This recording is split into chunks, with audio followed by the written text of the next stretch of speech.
जी, तो क्वेश्चन है doctor hospital. Doctor hospital, sir hospital में मौजूद कौन होता है सर? डॉक्टर होता है, सिंपल। कहाँ होता है? हॉस्पिटल में होता है। कौन होता है? डॉक्टर। डॉक्टर हॉस्पिटल में होता है, ये रिलेशनशिप है। तो क्या प्लम्बर रेंच में होता है? नहीं भाई। शेफ किचन में होता है? Yes yes. वाटर रेजरवायर में? सर वाटर द रिवर में भी होता है, वाटर द सी में भी होता है, वाटर द ओशन में भी होता है। ठीक है, तो ये तो मैंडेटरी ना हुआ। फार्मर विलेज में होता है, जरूरी है। फार्मर विलेज में होगा, जरूरी है। मेरा तो नहीं ख्याल, मेरा तो नहीं ख्याल। विलेज तो रहने की जगह है ना, ठीक है। फार्मर वहां पे रह रहा है, वो कहीं और भी मूव कर सकता है, मगर डॉक्टर का काम जो है ना वो हॉस्पिटल में ही होगा। शेफ का काम किचन में ही होगा, वो कहीं और जाके नहीं हो सकता। सही है ना? तो ये रिलेशनशिप ऐसा है, ऑप्शन बी जो है वो इसका करेक्ट आंसर है। Fragile, crack. सर फ्रेजाइल के मीनिंग्स होते हैं नाजुक, क्रैक के माने होते हैं चटक जाना। ठीक है, क्रैक के माने होते हैं चटक जाना। अब कोई नाजुक चीज है तो यकीनन वो क्रैक हो सकती है। Option A symmetry death, option B pliable band, option C hydro water and option D irreducible reduce. Sir ये तो ऑपोजिट है, एंटेनिम्स। तो हमारे पास क्वेश्चन में एंटेनिम नहीं बोला गया, एंटेनिम नहीं दिया, तो ये तो नहीं होगा। हाइड्रो वाटर, वाटर को हाइड्रो कहते हैं, हाइड्रा कहते हैं, ठीक है, नहीं उसका सेकंड नेम है, ये भी नहीं होगा सर, सेकंड नेम वाली तो बात ही नहीं हो रही। बी पीलिएबल बैंड, बहुत सारी चीज़ें ऐसी होती हैं एलिमेंट्स इस तरह के तो जो इजीली बेंड हो जाते हैं, वो नरम होते हैं, वो सॉफ्ट होते हैं, ठीक है ना, वो सॉफ्ट होते हैं। पीलिएबल ऐसी चीज़ जो कि सॉफ्ट है, उसको मोड़ा जा सके, उसको बेंड किया जा सके, उसको कर्व किया जा सके, ठीक है ना। तो ऑप्शन बी हमारा जवाब हो सकता है। अच्छा, सिमेट्री, सिमेट्री कब्रिस्तान को कहते हैं जहाँ पर मुर्दा लोगों को दफन किया जाता है। डेथ मौत को कहते हैं। तो क्या सर मौत से कब्रिस्तान का ताल्लुक कुछ ऐसा बन रहा है जो कि ऊपर दिया गया फ्रेजाइल और क्रैक का? फ्रेजाइल के माने होते हैं नाजुक, और नाजुक चीज़ क्या हो सकती है? क्रैक हो सकती है। नर्म चीज क्या की जा सकती है? बेंड की जा सकती है। तो सर रिलेशनशिप यहां पर ऑप्शन बी में है, ऑप्शन ए नहीं है सर। सर लिखा हुआ है डंकी ट्रॉट। देखो अब यहां पे जो रिलेशन नजर आ रहा है ना वो चलने के अंदाज पर है, ठीक है ना। डंकी जो वो ट्रॉट करता है, थोड़ा उछल उछल के चल रहा होता है, ठीक है। Monkey waddle, cat leap, eagle stride, mouse scamper, ठीक है।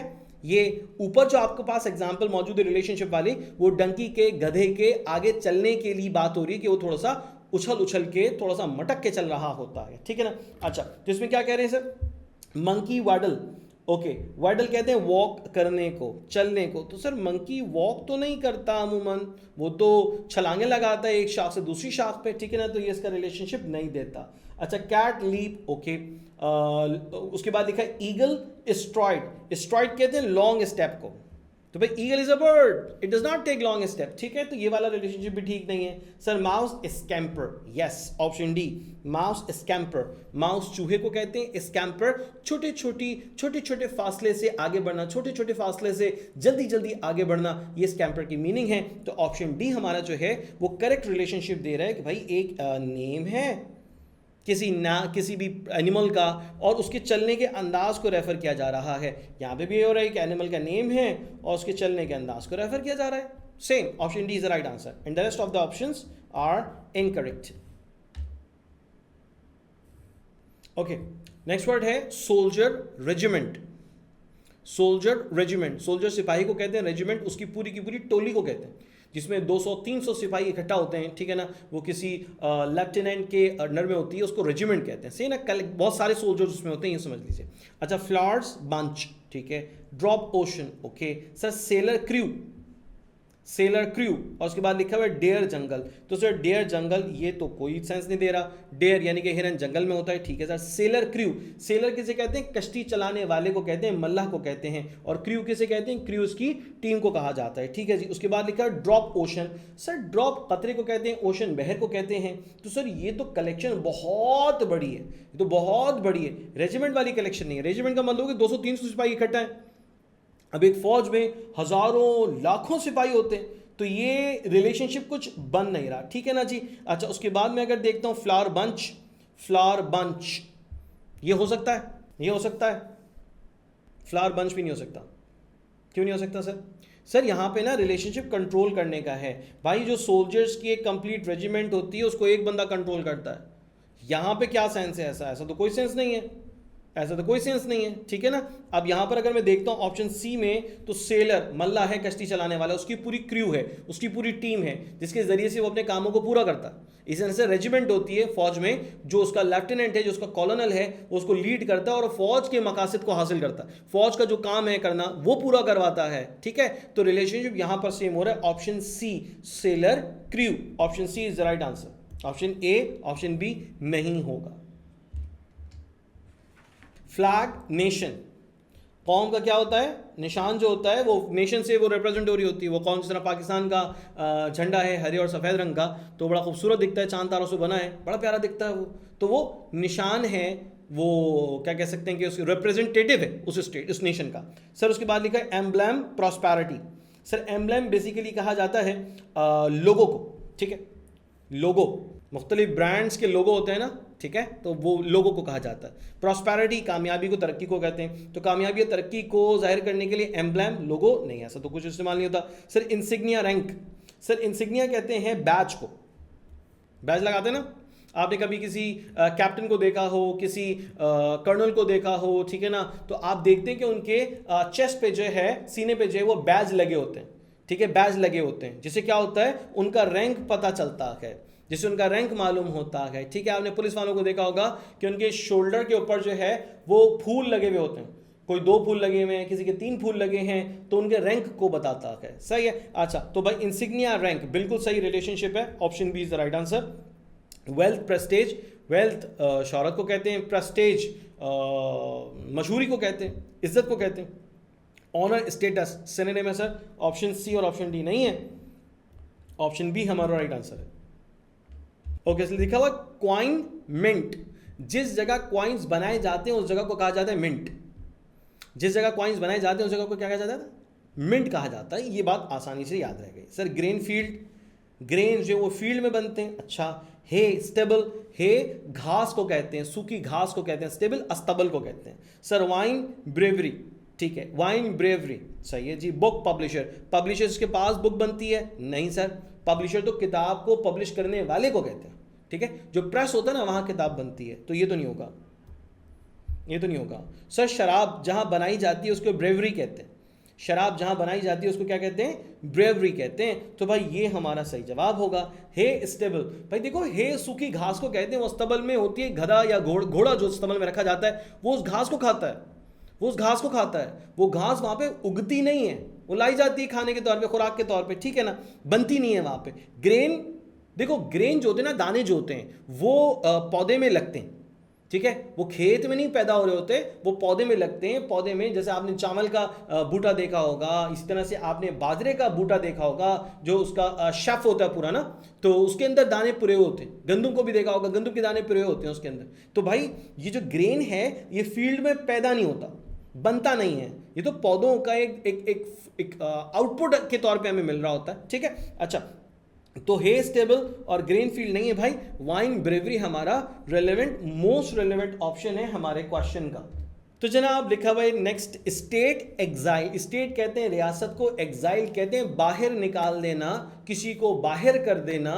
स्टेट कहते हैं रियासत को, एग्जाइल का मतलब होता है रियासत से बाहर कर देना, ठीक है। अच्छा, चर्च एक्सो कम्युनिकेट, सर चर्च के मायने गिरजा इबादतगाह है, ईसाइयों की इबादतगाह को कहते हैं, गिरजाघर भी कहते हैं, ठीक है। एक्सो कम्युनिकेट यानी एक ऐसा शख्स कि जिसको बाहर कर दिया जाए, यानी अब वो किसी भी शख्स से बात नहीं कर सकता, किसी भी शख्स से राबता नहीं रख सकता। एक्सो कम्युनिकेट, जिस बंदे का ताल्लुक दुनिया से, दुनिया के लोगों से बिल्कुल खत्म कर दिया जाए, एक्सो कम्युनिकेट कहते हैं। तो भाई चर्च एक्सो कम्युनिकेट, ठीक है भाई, समझ में आता है रिलेशनशिप, ऑप्शन ए हमारा करेक्ट आंसर है। कॉन्स्टिट्यूशन अमेंडमेंट, कॉन्स्टिट्यूशन में तो अमेंडमेंट होती है, तो अमेंडमेंट पर अमेंडमेंट होती है, उसके कॉन्स्टिट्यूशन की बाकी सारी बातें ठीक है, ये बातें तब्दील कर दी गई हैं, तो वो तब्दील शुदा बातें और जो तब्दील नहीं की गई दोनों बातें मानी जाती हैं। मिसाल के तौर पर 200 पॉइंट से क्या कॉन्स्टिट्यूशन में 3 पॉइंट उसके चेंज कर दिए गए, 197 पुराने वाले माने जा रहे हैं, 3 पॉइंट जो नए हैं वो माने जा रहे हैं, 200 पॉइंट्स माने जा रहे हैं, तो एप्लीकेबल यूजफुल ही रहता है तब्दीली के साथ, ठीक है।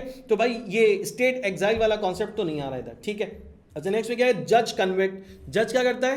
कन्विक्ट करता है। जज क्या किसी को सजा सुनाता है? ये सिर्फ सजा सुनाने का काम थोड़ी होता है जज का। जज का काम होता है इंसाफ करना। अगर कोई मुजरिम है तो उसको सजा सुनाएगा, अगर कोई मासूम है, कोई मजलूम है तो उसको बाइज्जत बरी किया जाएगा। मतलब जज का काम सजा सुनाना नहीं है, जज का काम इंसाफ देना है। तो भाई यहाँ पर ये वाला काम भी जो है वो गड़बड़ वाला ऑप्शन बनाता है। Sir option D, police arrest, police arrest करती है। तो सब ठीक है, ये बात समझ में आती है, मगर ये वाला रिलेशनशिप थोड़ी फॉलो हो रहा है, ये रिलेशनशिप थोड़ी फॉलो हो रहा है। सर ये सिर्फ और सिर्फ ऑप्शन ए में है, ऑप्शन बी, सी और डी रेलेवेंट ऑप्शंस नहीं है। ठीक है भाई। इन्फेक्शन, इलनेस, इन्फेक्शन कहते हैं बीमारी को, इन्फेक्शन हो जाता है, जख्म होता है, उसमें इन्फेक्शन होता है, ठीक है ना। इलनेस बीमारी को कहते हैं। तो बीमारी के लिए मोर स्पेसिफिक वर्ड इस्तेमाल किया जाता है, हम कहते हैं इन्फेक्शन है। क्या हो रहा है भाई? थ्रॉट इन्फेक्शन हो रहा है, सुनते हैं अमूमन। तो इन्फेक्शन दरअसल एक तरह की बीमारी है, यूं समझ लेते हैं। चलें ऑप्शन देखते हैं। Satisfaction, appetite. सेटिस्फैक्शन इत्मीनान को कहते हैं, एपिटाइट किसी चीज की ख्वाहिश होना, किसी चीज की जरूरत महसूस होना, इसको कहते हैं, ठीक है ना। अप्लाउज, ऑडियंस। अप्लाउज का मतलब क्या होता है? ताली बजाना, हौसला अफजाई करना, ठीक है। और ऑडियंस आवाम को कहा जाता है, सिंपल। अच्छा sir, antidote disease. Antidote disease बीमारी को खत्म करने के लिए, डिजीज को खत्म करने के लिए एंटीडॉट दी जाती है। सही है सर, ठीक है। Rehearsal, performance. रिहर्सल बार बार उसको हम एक्ट करते हैं, प्रिपरेशन करते हैं उस चीज़ की ना, उसके बाद फिर हम उसकी परफॉर्मेंस दे रहे होते हैं। रिहर्सल का मतलब होता है तैयारी के मराहिल ना। तो क्या होना चाहिए? मैं अगर देखूं तो सर इन्फेक्शन बेसिकली शुरू होता है, उसके बाद वो एक बीमारी की शक्ल इख्तियार कर जाता है। इन्फेक्शन शुरू की शक्ल, शुरू की हालत है, थोड़े दिन बाद अगर आपने उसकी कोई ट्रीटमेंट नहीं लिए तो फिर वो बाकायदा तौर पर एक बीमारी बन जाएगा जो कि दूसरों को भी मुतासर कर सकती। इसी तरह से आप किसी भी काम की सबसे पहले रिहर्सल करते हैं, टाइम लेकर उसकी तैयारी करते हैं, बार बार उसको परफॉर्म करके देखते हैं, फिर फाइनली उसको आप जो है कुछ टाइम बाद, कुछ डेज बाद आप उसको फाइनली लोगों के सामने अदा करते हैं, लोगों के सामने उसको पेश करते हैं, ठीक है ना। तो परफॉर्मेंस होती है। जैसे ऑप्शन डी मेरा जो है वो करेक्ट आंसर है, रेलेवेंट है। सी नहीं है, बी नहीं है, ए नहीं है, ठीक है भाई। ईगल आयर, ईगल आयर। तो भाई ईगल किसे कहते हैं, आयर किसे कहते हैं, पता होना चाहिए। ईगल तो भाई चील को कहते हैं, आयर किसे क्या कहते हैं, आइए जरा थोड़ा सा सीख लेते हैं। हम आयर कहते हैं परिंदे के घोंसले को। आयर किसे कहते हैं? परिंदे के घोंसले को, ठीक है। यहाँ पर ईगल कह रहे हैं, परिंदा है, और उसके घोंसले को क्या कहते हैं? आयर कहते हैं, ठीक है। अच्छा, sheep pen, fox tie, line hole, sheep coop. Line hole में तो नहीं रहता भाई, सुराखों में थोड़ी रहता है शीप, गलत लिखा है। अच्छा, कूप किसे कहते हैं सर?